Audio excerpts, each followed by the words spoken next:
What if the vegetables in your fridge could either help keep you steady on your feet or quietly make a common health condition harder to manage?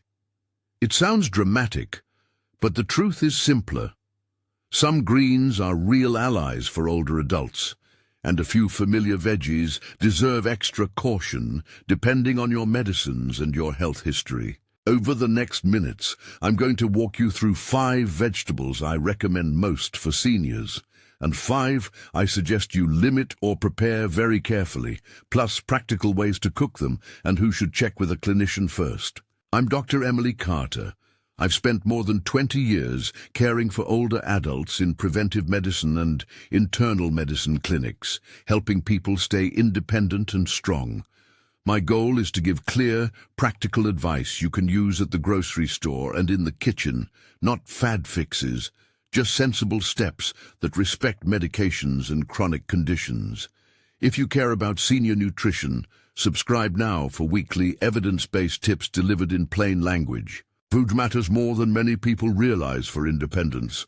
What you eat helps bones stay dense enough to prevent fractures, keeps your heart and circulation efficient, and supplies muscles and the brain with the nutrients they need. But food matters doesn't mean no one-size-fits-all. Medication interactions, kidney function, blood pressure, and even genetic traits can change what's safe or smart for you. Always talk with your doctor or pharmacist before making big changes if you take medications or have kidney disease or high blood pressure. Let's start with the 5 vegetables I think most seniors should make room for on their plates. I'll explain what each one does, how it helps older bodies, simple ways to prepare it, and one short caution so you know when to pause and call your clinician.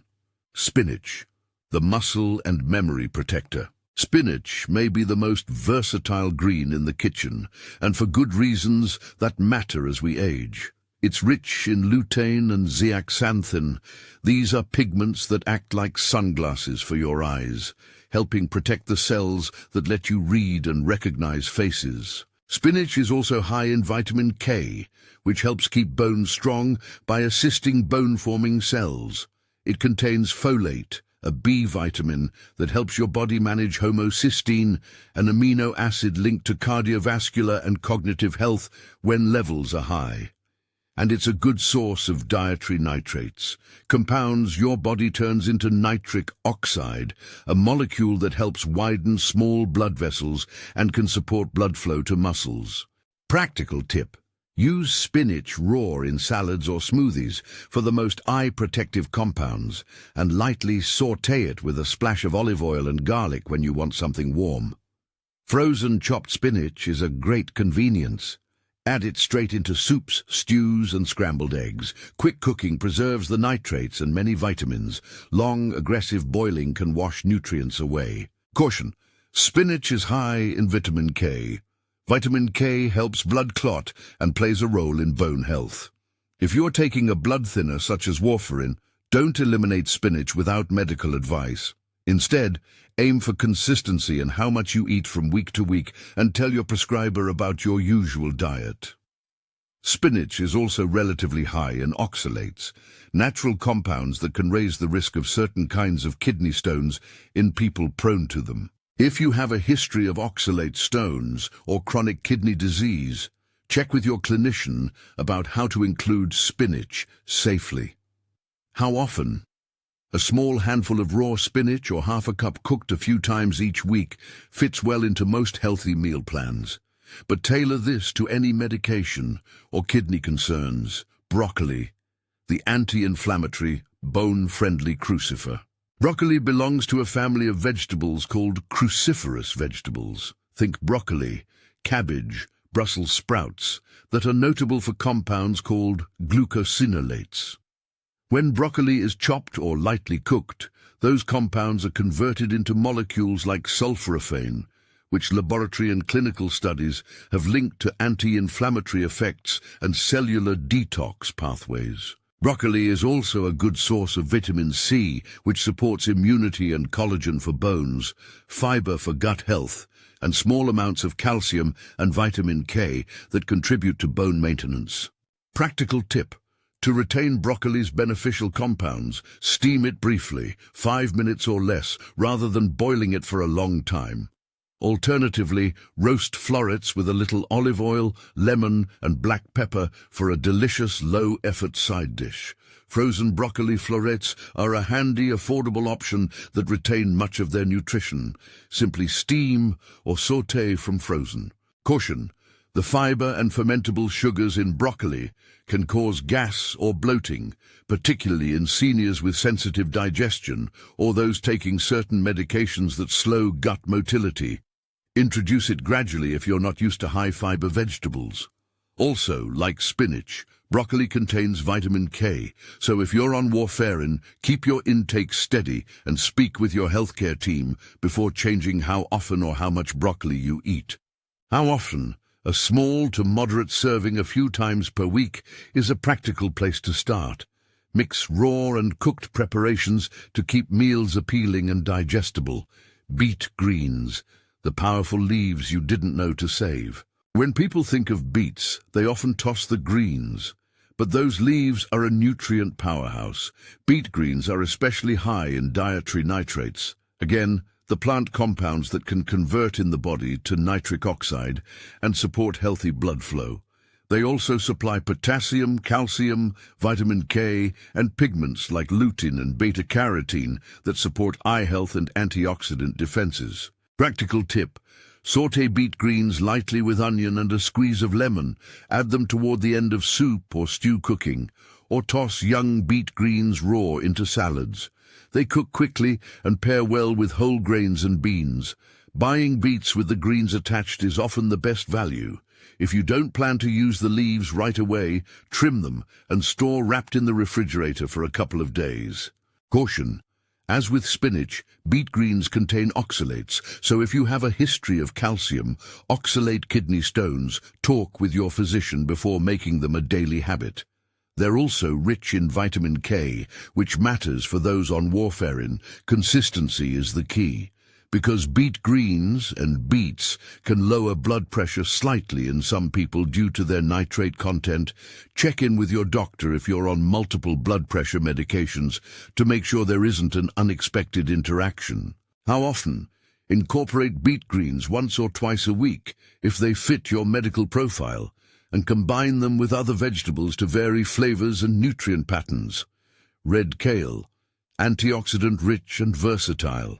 Red kale is a colorful cousin of green kale, with the same sturdy leaves and a slightly sweeter, peppery bite.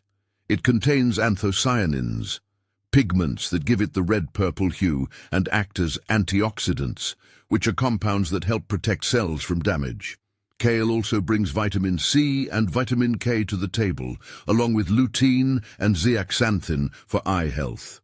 Because of the fiber and phytonutrients, kale can support gut health and provide gentle anti-inflammatory support. Practical tip: thinly slice red kale and massage it with a little olive oil and lemon for a raw salad that becomes softer and more digestible. Lightly sauté or braise kale for a warm side, or chop and add it to casseroles and frittatas. Baby kale can be used raw in salads without massaging. Caution: kale contains compounds that people sometimes call goitrogens. In very large raw amounts, goitrogens may interfere with iodine uptake in the thyroid. In most normal diets, this is not a problem, but if you have known thyroid disease, talk with your clinician about how to include kale. Again, vitamin K content means consistency is important for anyone on warfarin. How often? A few times a week as a salad-based side or ingredient. Rotate with other greens to keep meals diverse and appealing. Watercress, small leaf, big nutrient punch. Watercress is a peppery, delicate green that often appears as a garnish, but deserves more starring roles. It's very nutrient-dense relative to its small size. Vitamin C, vitamin K, and nitrates are all present, along with glucosinolates, similar to those in broccoli. Because it's crunchy and mildly spicy, watercress is an excellent addition to sandwiches, salads, and smoothies to boost flavor and nutrients without adding many calories. Practical tip: rinse watercress thoroughly under cold running water to remove any grit. Use it raw in salads, fold it into egg dishes at the last moment, or blend it into a bright green soup. Because watercress is so flavorful, a little goes a long way. Pair it with milder greens to balance the taste. Caution: as with other vitamin K-rich greens, watercress matters for people on warfarin. Aim for consistent amounts and communicate your usual intake to your healthcare team. Also, because it grows in watery environments, be sure to wash it well to reduce the chance of ingesting contaminants. How often? A couple of times a week as a flavorful addition. More if your clinician approves and your medication profile allows.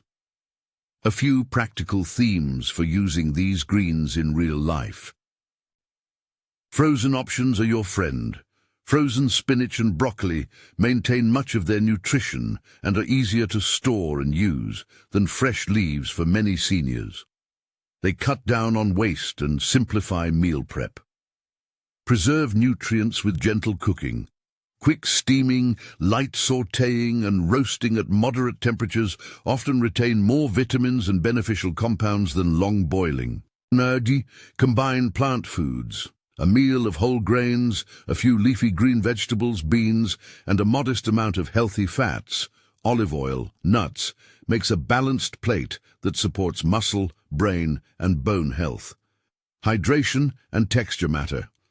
If you or a loved one has difficulty chewing or swallowing, wilt greens into soups, stews, or blended smoothies to get the benefits without the tougher textures. Small changes add up.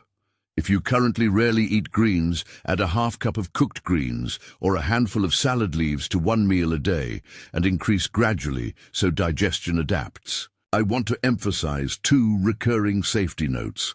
First, vitamin K-rich foods are not bad for people on blood thinners, but they do require consistency. Vitamin K helps your blood clot. Medications like warfarin are adjusted to work with the amount of vitamin K you normally eat.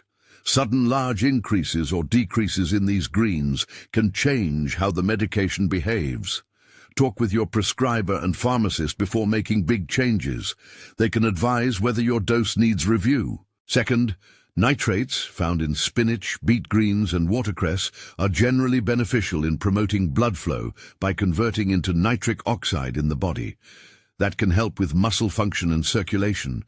But if you are on multiple blood pressure medicines or have complex heart conditions, let your cardiology team know before dramatically increasing nitrate-rich vegetables. A story I tell patients often is about planning, not perfection.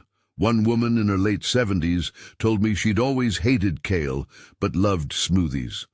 Together, we started putting a small handful of spinach into a berry smoothie 3 times a week. Something she could keep consistent. Within months, she reported more energy for her daily walks. That doesn't prove cause and effect. Individual reports are not clinical trials, but small, consistent steps tend to produce real, sustainable benefits for daily living. You may be wondering about variety. Should you rotate greens? Yes, rotating between spinach, kale, beet greens, watercress and other leafy greens helps you get a broader array of pigments and minerals, and it reduces the chance of overdoing any single compound.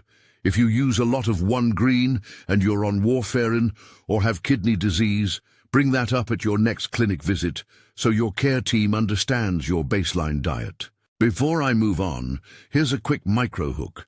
The third vegetable on the Eat More list is one most people throw away, but it's one of the most effective for circulation. If you like the idea of getting more blood flow to tired legs and improving recovery after walking, you'll want to hear that one, and I'll show you how to make a simple weeknight plate with 2 of these greens in less than 10 minutes. Now, real kitchens are messy and real lives are busy, so here are 2 quick, concrete recipes you can try this week. No fuss, low cost, senior friendly. Simple greens sauté for 1. Warm 1 tablespoon olive oil in a skillet over medium heat. Add a small clove of sliced garlic. Add a couple of cups of washed greens, spinach or beet greens. Toss quickly until wilted, 1 to 2 minutes for spinach, slightly longer for kale. Finish with a squeeze of lemon and a grind of black pepper. Serve alongside a protein you enjoy: eggs, canned salmon, or a small portion of lean chicken. Breakfast greens scramble. Whisk 2 eggs, or egg substitute if directed by your clinician. Quickly wilt a handful of frozen spinach in a non-stick pan. Pour the eggs in, stir until softly set. Add a tablespoon of low-fat cheese if you tolerate dairy. This adds protein and greens in one easy plate. Both recipes keep textures soft and flavors familiar, which helps with appetite and digestion. As you introduce more of these vegetables, watch for digestion changes, bloating, gas, or changes in stool, and report anything unusual to your clinician.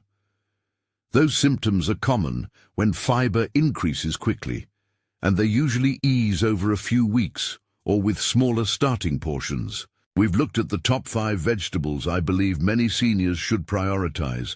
They support eyes, bones, muscles, circulation, immunity, and digestion. They're versatile and cost-effective, but, and this is important, not every vegetable is automatically harmless. Some foods contain natural compounds that can interact with medications or present risks for people with specific conditions. In the next section, I'll turn to 5 vegetables I usually tell older adults to prepare differently or limit. Some may surprise you because they're common in many family recipes. For each, I'll explain the mechanism of risk, who's most vulnerable, and practical alternatives, so you don't have to give up flavor or culture in your meals. Before we move on, remember, if you take prescription medications, especially blood thinners like warfarin, or if you have kidney disease, high blood pressure, or a history of kidney stones, please consult your doctor or pharmacist before changing your diet. Consistency and communication with your care team are safer than abrupt changes. Green, unripe tomatoes, the hidden alkaloid you might not expect. Green tomatoes are familiar in some family recipes: fried green tomatoes, pickled green tomatoes, green tomato chutney. The issue isn't that tomatoes are bad, but that unripe green tomatoes contain higher amounts of an alkaloid called solanine. Solanine is a naturally occurring compound in members of the nightshade family, which includes tomatoes, eggplant, and potatoes. In small amounts, it usually causes nothing more than mild stomach upset for most people, but in larger quantities, or when eaten regularly by a vulnerable person, it can cause nausea, abdominal pain, and in rare circumstances, more serious effects. Why seniors should be cautious.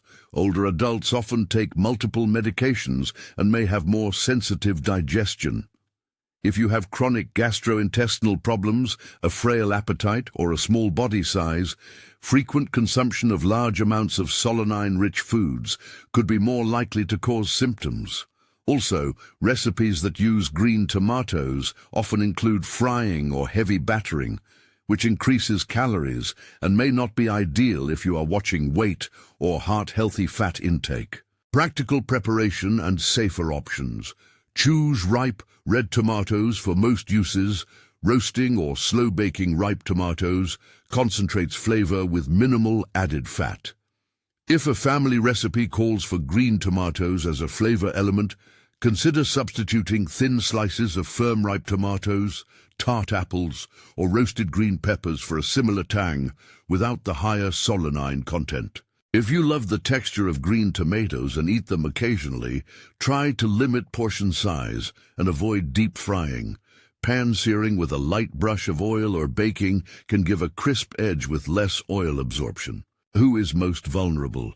People with sensitive digestion, very small, frail adults, and anyone who notices tummy upset after eating unripe nightshade vegetables. If you have symptoms, especially persistent nausea, abdominal pain, or changes in bowel habits, stop eating the food and touch base with your clinician. Action step. When shopping, prioritize ripe tomatoes for salads and most cooked dishes. If you select green tomatoes for a special recipe, use a lighter cooking method and keep portions small. Bamboo shoots, delicious, but preparation matters. Bamboo shoots are a common ingredient in many cuisines and can be a springy, low-calorie addition to stir-fries and soups. Raw or poorly cooked bamboo shoots can contain naturally occurring compounds called cyanogenic glycosides. These compounds can release small amounts of cyanide when the shoots are not prepared correctly. Commercially canned or pre-cooked bamboo shoots are processed to remove these compounds and are generally safe, though they can be high in sodium if packed in brine. Why seniors should be cautious. The risk here is twofold. First, improperly prepared fresh bamboo shoots may carry the cyanogenic compounds. Second, canned and jarred bamboo shoots often come in salted water or brine, which increases sodium intake, important for anyone managing blood pressure, heart failure, or chronic kidney disease. Practical preparation and safer options. If you buy fresh bamboo shoots, follow trusted preparation methods, peel and slice them, and use adequate cooking to render them safe. Commercially prepared shoots have already been treated, so they are a relatively safe choice when you stick to low-sodium varieties. If you rely on canned bamboo shoots, look for low-sodium or no added salt labels. When in doubt, drain and rinse canned shoots under running water to remove excess salt. If the traditional texture is important in a recipe, consider substituting lightly sautéed cauliflower florets or thinly sliced water chestnuts to approximate the bite while reducing preparation risk. Who is most vulnerable? People with high blood pressure, heart failure, kidney disease, or anyone on a sodium-restricted diet, and anyone unfamiliar with how to prepare fresh bamboo shoots safely. Action step: choose canned or packaged bamboo shoots labeled low sodium or no added salt. Rinse them before use or substitute a lower-risk vegetable when in doubt. Fava beans, broad beans, a caution for a genetic blood disorder and for people on Parkinson's medication. Fava beans are nutritious, rich in protein and fiber, and in some cultures they are dietary staples. However, they deserve a special warning. People with a genetic condition called G6PD deficiency, glucose 6-phosphate dehydrogenase deficiency, can develop a condition called favism. Exposure to fava beans triggers a breakdown of red blood cells, known as hemolytic anemia. G6PD deficiency is more common in certain ethnic groups, but anyone can have it. Separately, fava beans naturally contain levodopa, L-dopa, the same precursor used in some Parkinson's disease medications. That means fava beans can affect people who take levodopa-based treatments. In some cases, they can alter medication effects. Why seniors should be cautious. Older adults of any background who have not been tested for G6PD should be cautious about large or regular consumption of fava beans, especially if they notice sudden weakness, dark urine, paleness, or shortness of breath after eating them. These are signs of hemolysis and require immediate medical attention. If you or a loved one take Parkinson's medication such as levodopa-carbidopa, discuss fava beans with the prescribing clinician. Because fava beans contain L-dopa naturally, eating them could change how the medication works. Practical preparation and safer options. If you enjoy fava beans culturally or culinarily, have a conversation with your clinician about testing for G6PD if your history or family background raises the possibility. For people on levodopa, your neurology or primary care team can advise whether occasional fava beans are acceptable in your context. As for substitutes, shelled edamame, chickpeas or lentils can provide plant protein without the specific risks linked to fava beans. Who is most vulnerable? Anyone with known G6PD deficiency, people with unexplained anemia, and people taking levodopa-based Parkinson's medication. Action step: if you have a family background with higher likelihood of G6PD deficiency, or you've never been assessed and you're interested in fava beans, ask your clinician about testing. If you take Parkinson's medication, mention fava beans to your neurologist or pharmacist before adding them regularly. Pickled vegetables, sauerkraut, kimchi, pickles, tasty but often sodium heavy. Pickled vegetables, fermented classics like sauerkraut and kimchi and simple brined pickles, are flavorful and can add variety and probiotics to the diet. The caution for many older adults is the high sodium content that often comes with pickling. Sodium, salt, can raise blood pressure, worsen fluid retention, and increase strain on the heart and kidneys when consumed in excess. Some commercial pickled foods are extremely high in salt. Traditional recipes can also be salty unless made with low-sodium methods. Why seniors should be cautious. If you have high blood pressure, heart failure, or chronic kidney disease, excess sodium can make these conditions harder to control. Even for people without diagnosed conditions, reducing sodium is generally heart-healthy as we age. Practical preparation and safer options. Choose low-sodium or reduced salt varieties when shopping. For fermented foods like sauerkraut or kimchi, look for products labeled low sodium, or make small batches at home with less salt if you enjoy home fermentation and understand basic safety. Another tactic is portion control. Use small amounts of strongly flavored pickles as a condiment rather than a large side dish. Rinsing jarred pickled vegetables briefly under water can remove some surface salt, but note that this also reduces probiotic content in fermented products. Who is most vulnerable? People with hypertension, high blood pressure, heart failure, chronic kidney disease, or those advised to follow a low-sodium diet. Culturally respectful alternatives. Pickled vegetables are important in many cuisines. If pickling is a cultural staple in your family, consider low-sodium pickling recipes or supplementing with fresh, acidified salads, vinegar-based dressings with herbs, that provide tang without the same salt load. Fresh kimchi-style salads made with less salt can preserve the flavor while reducing sodium. Action step. Read labels for sodium content, choose low-sodium options, and use pickled vegetables sparingly. Treat them as flavor enhancers rather than main sides. Fried eggplant, an oil sponge that can inflate calories. Eggplant is a beloved vegetable in many dishes: Mediterranean moussaka, Middle Eastern baba ganoush, and pan-fried slices in casseroles.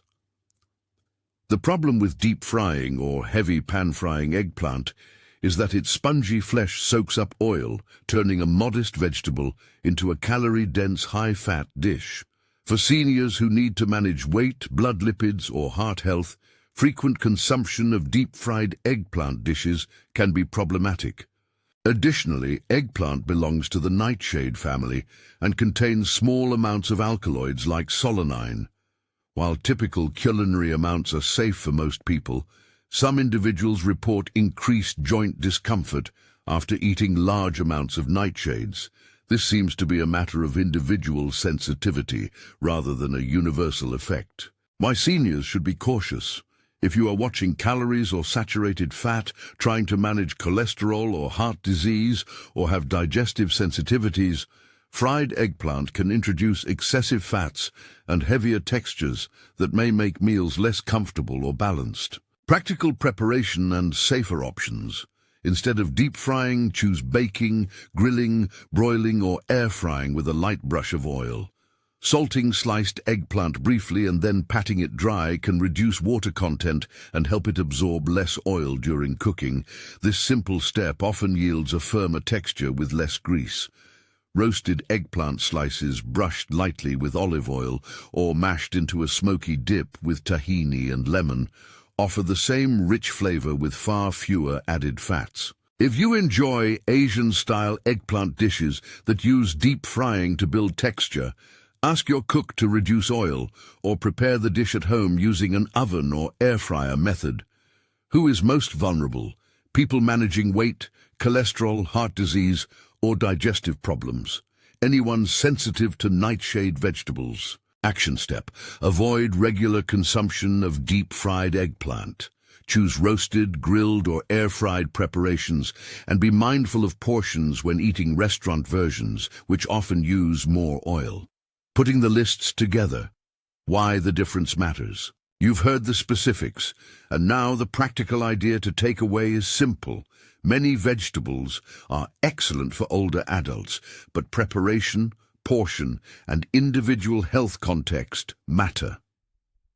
Foods that concentrate natural plant chemicals, whether vitamin K in leafy greens, nitrates in beet greens, or solanine in unripe nightshades, can be powerful allies or occasional concerns depending on medications, kidneys, blood pressure, and genetic makeup. A few cross-cutting safety notes. Vitamin K and blood thinners. Vitamin K helps blood clot. If you take warfarin, a common anticoagulant, sudden changes in how much vitamin K-rich food you eat can alter how the medication works. That doesn't mean you must avoid these foods. It means aim for consistency in your intake and tell your prescriber and pharmacist about your usual diet. Potassium and kidney disease. Many vegetables contain potassium, which is helpful for most people but can build up if your kidneys are not removing it well.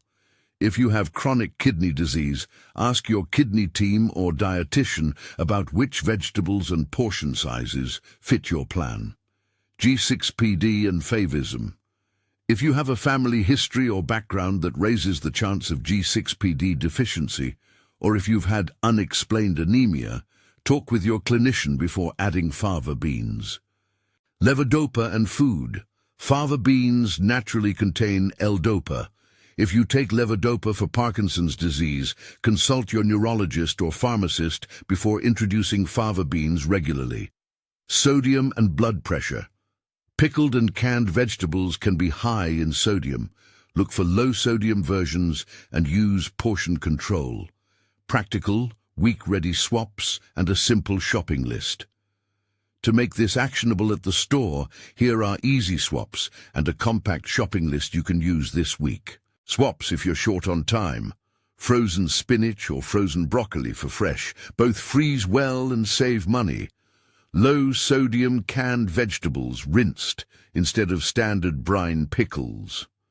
Roasted tomato halves instead of fried green tomatoes. Roasted or air-fried eggplant instead of deep-fried slices.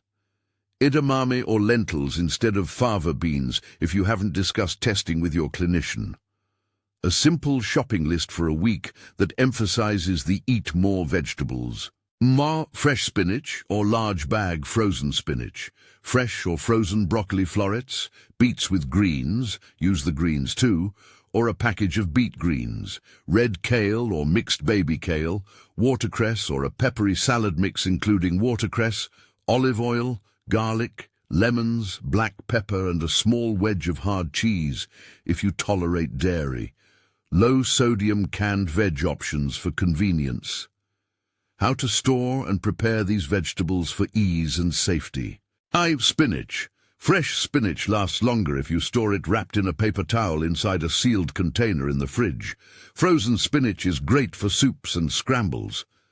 Broccoli. Keep whole heads in the crisper. Separate florets will brown faster.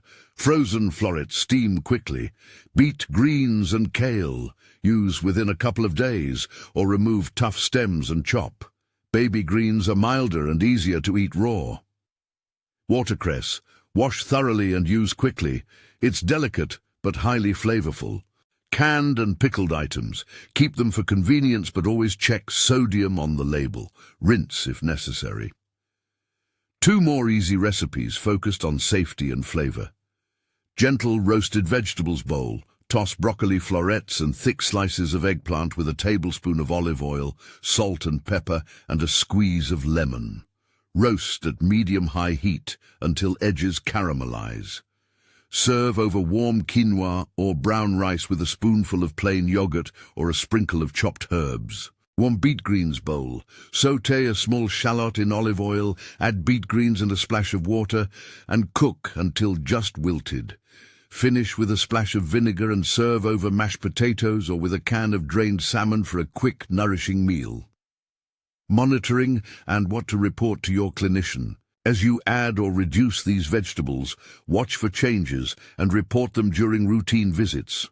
Useful things to mention to your clinician or pharmacist include starting a new pattern of eating leafy greens daily, eating pickled vegetables daily, trying fava beans for the first time, noticing stomach upset after a particular vegetable, or experiencing changes in energy, color of urine, or breathing. Those observations help your care team determine whether adjustments in monitoring or medication review are warranted. Practical checklist. What to add and what to reduce this week. Add to your plate this week. Spinach, fresh or frozen. Try it in a scramble or smoothie. Broccoli, steam briefly or roast for a flavorful side. Beet greens, sauté into soups or serve with grains. Red kale, massage for salads or lightly sauté. Watercress, use as a peppery garnish or mixed into salads. Reduce or avoid until you check with your clinician. Green, unripe tomatoes as a regular item. Pick ripe tomatoes instead. Fresh bamboo shoots, unless you know they're properly prepared. Choose low-sodium canned options or substitutes. Fava beans, if you haven't been tested for G6PD or if you take levodopa. Discuss with your clinician first. Pickled vegetables in large portions. Choose low-sodium versions or use as a condiment. Deep-fried eggplant, favor roasted or air-fried preparations. A few final tips for making this sustainable. Small, consistent steps. Win. Try adding one serving of a leafy green to a daily meal rather than overhauling every dish at once. Keep a simple log for a week. Note what greens you eat and any new symptoms. That log is valuable to bring to clinic visits. Use frozen vegetables liberally. They reduce waste and are often nutritionally comparable to fresh. Rinse canned items to lower sodium and select low-sodium labels when available. Communicate dietary patterns to your prescriber and pharmacist, especially if you take warfarin, have kidney disease, or take blood pressure or Parkinson's medications. A final word of reassurance and responsibility. Food is powerful. It supports bones, muscles, circulation, and mood. The 5 vegetables I recommended can be regular, beneficial parts of many seniors' diets when prepared and combined thoughtfully. The 5 items I urged caution about are not forbidden in every case. They carry specific risks or interactions that deserve attention so you can make informed choices. Always consult your doctor or pharmacist before making significant changes to your diet. If you take prescription medications or have chronic conditions such as kidney disease, high blood pressure, or bleeding disorders, do not stop or change prescribed medications on your own. Instead, share your usual diet and any new patterns with your medical team so they can advise safely. If you're unsure about genetic risks like G6PD deficiency, ask your clinician about testing rather than guessing. If this video gave you one practical idea to try this week, I'd love to hear which one it is. Share in the comments which vegetable surprised you, or tell us a family recipe you're wondering how to adapt. If you found this helpful, please like and share this video with a loved one who cares for an older adult, and subscribe for more evidence-based, senior-friendly nutrition tips. And if the production provides a printable checklist, click the link in the description to download a one-page guide you can stick on your fridge. Thank you for spending this time with me. Take small steps, keep a conversation open with your care team, and enjoy the good things that vegetables can bring to your plate and to your independence.